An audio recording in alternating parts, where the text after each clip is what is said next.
Novorossisk, Russia's Black Sea naval base, after a year in German hands, falls to the Soviets.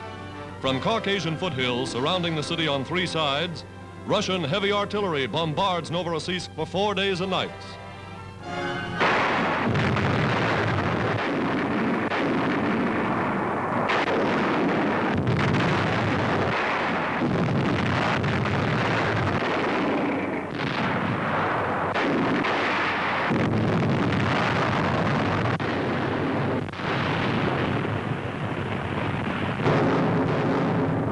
Katyushas, Russia's rocket guns, hurl their deadly message upon the enemy.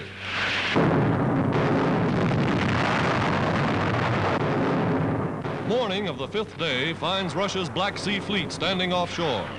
Landing barges filled with Russian Marines attack from the sea, cutting off the Nazis' last avenue of escape.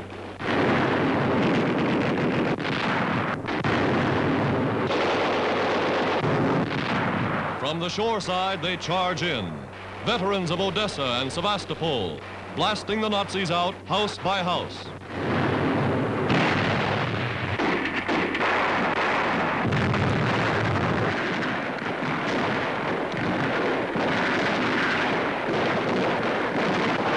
Again, the Soviet flag flies over Novorossisk, gateway to the Caucasus.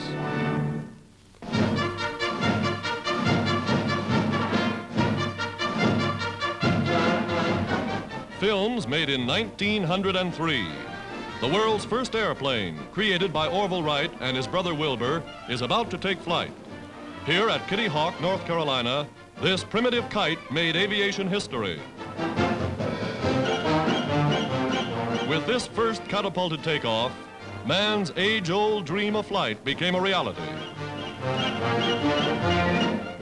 Washington, 40 years later. For the year's greatest contribution to American aviation, General Arnold, Chief of the Army Air Forces, is honored with Orville Wright, who in 1911 taught Arnold to fly. From Mr. Wright, General Arnold receives the coveted Collier Trophy.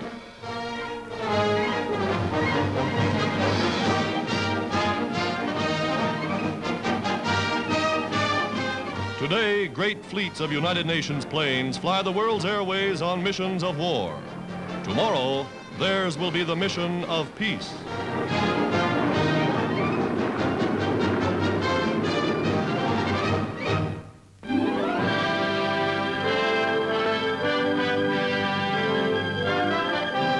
Christmas at home for the President of the United States. At his New York State residence, Mr. Roosevelt spends a quiet Christmas day with his wife, their sons and daughters, and 7 grandchildren.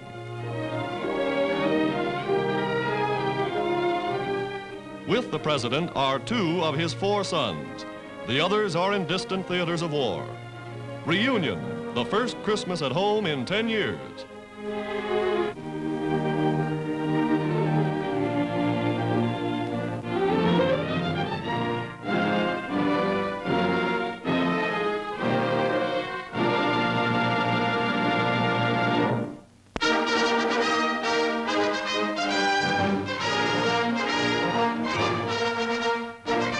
In Brisbane, Australia, youngsters who wish to follow the sea get their first training in the Merchant Navy's Cadet Corps.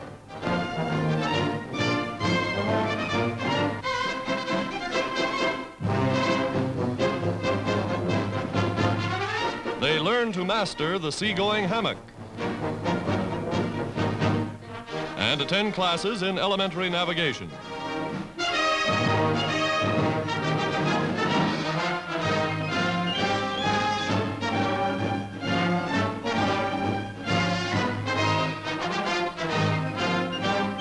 They learn to master the seagoing hammock. Australia, a great maritime nation, will use these boys to man the liners and freighters of tomorrow.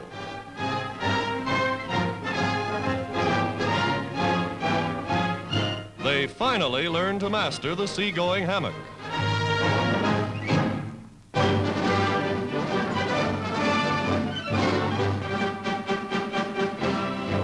Prime Minister Winston Churchill spends his 69th birthday at Tehran, surrounded by British and Indian troops. He is presented with gifts of rare Persian craftsmanship by regiments stationed in the Middle East.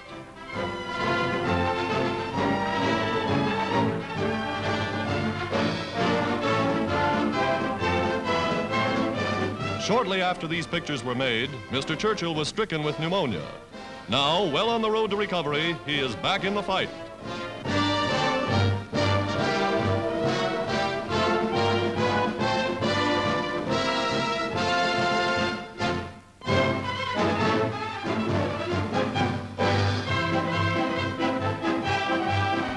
Dramatic scenes from the South Pacific. United States bombers taking aboard their deadly cargoes.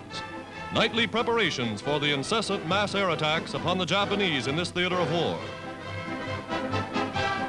Final instructions, briefing the airmen call it, then targets mapped, watches checked, they set out upon their mission. Billy Mitchell bombers, B-25s, are on the line. These are the ships that surprised the Japs in those first smashing raids on Rabaul.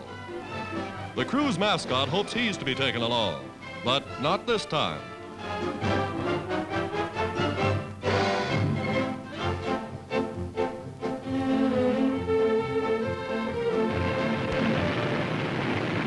Taking off at early dawn, the powerful ships soar aloft. American air power paving the way for ground forces under General MacArthur. These are the sky fleets that are smashing Jap bases on New Guinea and New Britain.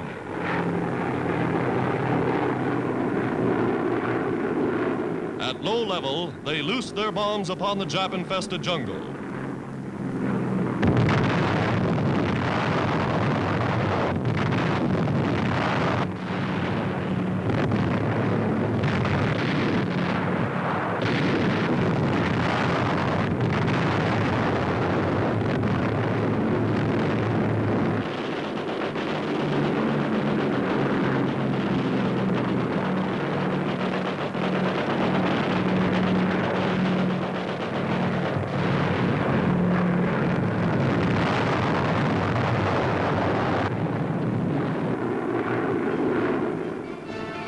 Mission accomplished, they head for home. The Allies' ever-growing sky fleets bringing ever nearer the day of doom for Japan's dreams of conquest.